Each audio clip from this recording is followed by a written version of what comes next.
Tina! Hoy, Rose! Nagpaalam mo ka sa mami mo na kukuha ko ng pagkain, ha? Ano ka ba? Okay lang yun, Tina. At saka di ba magkaibigan naman na tayo? Akala ko kasi magiging kaaway kita eh. Gaya ng mga batang mahilig akong awayin doon. Pero nagkamali ako. Tina, pwede ba tayo maglaro pagkatapos mo dyan? Pasensya na, Rose. Pero kasi nag-aantay yung mga kapatid ko doon eh. Kakain pa lang kami. Ganun ba? Sige, kung kailan ka na lang pwede. Basta pumunta ka dito sa bahay ha. Maglaro tayo. Talo ka ulit, Tina. Kanina pa tayo naglalaro, hindi ka manalo-nalo sa akin. Lagi na lang akong talo. Ay, saglit lang, Tina. Eto, Tina, oh. Chocolates. Ibigay mo to sa mga kapatid mo. Nabanggit mo sa akin, di ba, na paborito na rin mga chocolates? Pinadalhan ako ni Daddy eh. Napakarami nun. Sigurado akong magiging masaya sila. Ang dami nito. Salamat talaga, Rose. Hala, Rose. Nabasag mo yung flower vase. Yari tayo nito sa mami mo. Linisin na natin. Sige, tutulungan na kita maglinis. Tina at Rose, sino sa inyo nakabasag ng flower vase? May nakita ko sa basurahan na basag na flower vase. Akala nyo ba hindi ko makikita yon? Sino sa inyong dalawa ang nakabasag ng flower vase? Wala nga amin sa inyo? Ha? Tina! Rose! Si Tina po ang nakabasag. Tinulungan ko po siyang linisin yung nabasag niyang flower vase. Tina, nandito kayo para magtrabaho at hindi para magbasag, ha? Sasabihin ko to sa nanay mo. Ikaw, Rose, pumasok ka sa kwarto mo. Ang papasaway ninyo, ah. Emma, bakit kaya hindi ko pa nakikita si Tina? Gusto ko sana kasi manghingi sa kanya ng sorry. Di ba inamin ko naman po sa human na ako talaga yung may kasalanan nun at hindi na si Tina? Nasaan na kaya si Tina? Bakit kaya hindi na siya pumupunta rito sa bahay? Tsaka, teka lang pala ma, saan po tayo pupunta? Pupunta tayo sa kanila, anak. Ngayon ko lang din naman nalaman na patay na pala si Tina. Ang sabi ng nanay niya na budol daw yun. Kaya pupuntahan natin siya dahil nakaburol na. Tara na, anak. Nay, pakibilisan naman po. Excited na rin kasi ako makita si Rose eh. At saka, ibibigay ko pa sa kanya to bilang sorry ko sa kanya. Saglit na lang to, anak. Matagal ka pa po ba dyan, Nay? Nay, mauna na po ako, ha? Gusto ko na makita si Rose, eh. Sunod ka na lang po. Tina, saglit! Tina! Kawawa naman yung bata. Oo, pauwi na ako, anak. Sabihan mo si mami mo na mag-ingat kayo dyan, ha? Huwag niyong bubuksan yung pinto kung hindi niyo naman kilala ang kumakatok, okay? Okay, sige, anak. Bye! Nay! Hating gabi na po. Bakit naglalakad pa rin po kayo dyan? Nay, saan po ba kayo patungo? Delikado na po dyan sa daan, no? Sobrang tilim na po. Diyan lang naman ako patungo, iyo eh. Kung gusto po ninyo, sumabay na lang po kayo sa akin. Dito po sa loob ng kotse. Okay lang ba sa'yo, iho, na sumabay ako sa'yo? Wala akong problema, Nay. Sige na po, pumasok na po kayo dito. Para safe po kayo kung saan po kayo pupunta.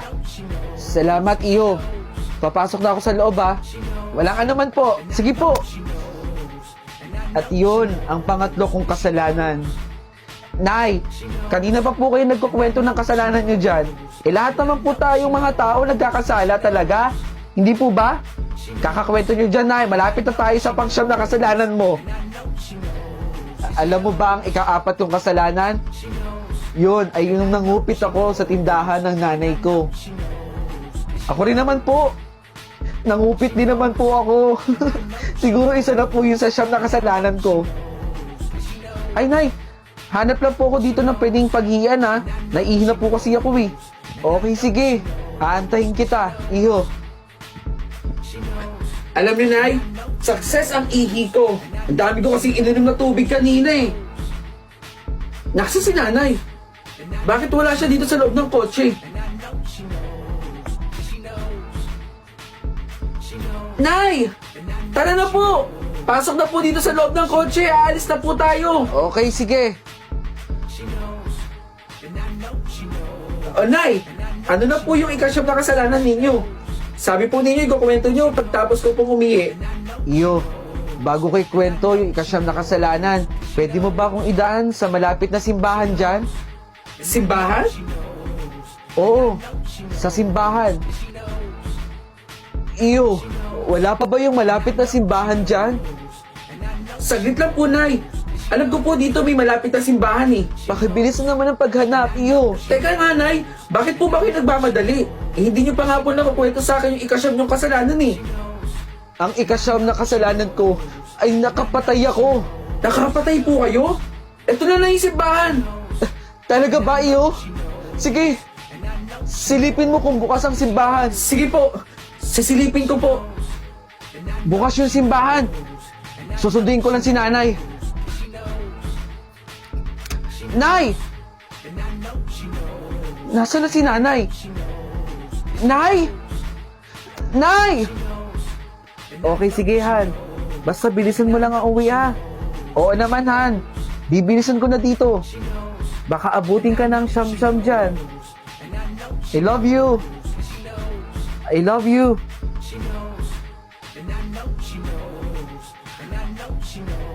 Ryan, wag na wag kang lilingon sa likod mo. Bakit? Merong isang batang sumusunod sa atin. Duguan siya. Alam mo, ikaw, ang hilig mong manakot porket may third eye ka. Tila ba gustong manghingi ng tulong? Eh, yun naman pala eh. Bakit hindi mo tulungan? Eh, ikaw yung may third eye. Ikaw yung nakakakita sa kanila. Eh, ayoko siyang tulungan eh. Ayoko siyang tignan. Nakakatakot kaya. Hindi na ako titigilan yan kapag kinausap ko siya. Alam mo, grabe ka. Dapat tulungan mo sila eh. Sabihin mo na kung anong gusto mong sabihin, Ryan. Pero hindi ko siya tutulungan. Lalong-lalo nang ayoko siyang tignan. Tara na nga. Bilisan na natin maglakad. Magre-review pa tayo eh. Sige na nga, tara na. Exam na bukas. Bilis! Uy, Ryan! Tara na! Baka malate pa tayo dun eh. Saglit lang. Last na to. Wow! Sagad kung sagad mag-review, Ryan, ha? Baka naman maging top notcher ka niyan. Sa bagay, meron ka nga katabi dyan ngayon, oh. Feeling ko siya magsasabi sa'yo ng mga sagot, eh. Alam mo ikaw, ang hilig mo magbiro. Di ako nagbibiro. Meron ka nga katabi. Nakikita ko. Tigilan mo nga ako sa kagaganyan mo. Ito lapis. Pinabasbasan ko na din to. Dumaan kami dun sa may simbahan, eh. Sana talaga pala rin din ako, no? Makapasa sana ako. Siyempre, ikaw din. Tara na, Ryan! Malilate pa tayo nito eh. Saglit lang. Malapit naman ako dito eh. Antayin kita dito, ha? Nakakapagod yung exam, no, Ryan? Oo nga eh. Nakakapagod. Ryan De La Cruz. Top notcher. Magbilang anghel ka sana, Nicole. Tsaka alam mo kanina, takot na takot ako sa classroom namin. Merong batang duguan doon. Nakikita ng third eye ko. Katabi ng teacher. Kaya nga hindi ako makatingin sa teacher namin kanina eh. Feeling ko kasi susundan ako ng batang yun eh. Kaya ayoko na talaga magka-third eye eh. Teka, yung wallet ko. Anong wallet? Yung wallet ko, naiwan ko dun sa boss. Naiwan mo sa boss? Umalis na yung boss eh. Hahabulin ko. Saglit, yung boss! Ryan! Yung boss! Ryan! Ryan! Yes! Pasado ko, Ryan! Pasado ko! Salamat! Pasado ko! Teka, hanapin natin yung pangalan mo. Sige. Ryan! Top notcher ka! Congratulations! Top notcher ako? Ang galing-galing mo! Uy! Tara, teka! Samahan mo ako sa bahay. Sa inyo? Sabihin natin ito kila mama. Tara! Bilis! Ryan! Bakit naman ang liwa-liwanag dito? Tsaka ang dami nagsusugal dito, oh. Asa ba si mama? Ang dami kasing tao dito, eh. Nicole, bakit ba ang liwanag dito? Ryan, di ba sinabi ko naman sa'yo na may third eye ako? Oo, may third eye ka nga. Hindi ka nakaligtas kahapon sa aksidente. Silipin mo.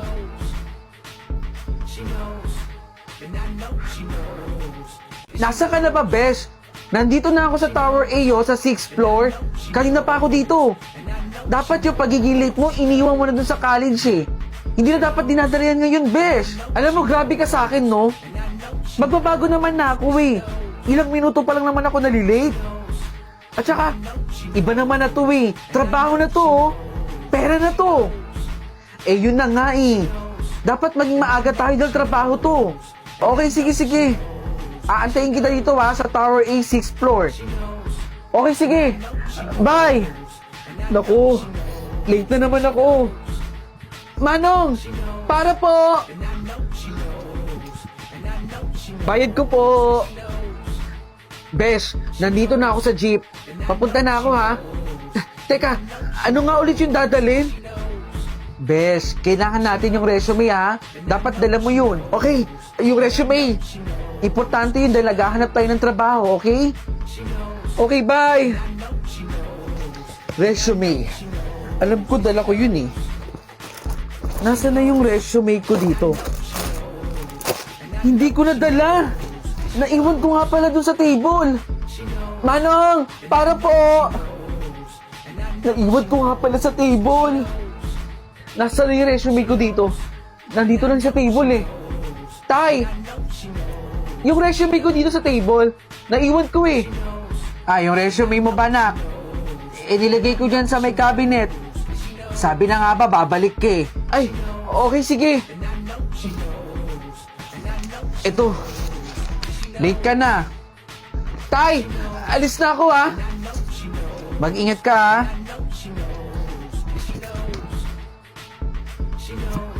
Bakit hindi ko makontak si Besh? Siguro nauna na siya. Bakit pa kasi naiwan ko pa yung resume ko eh?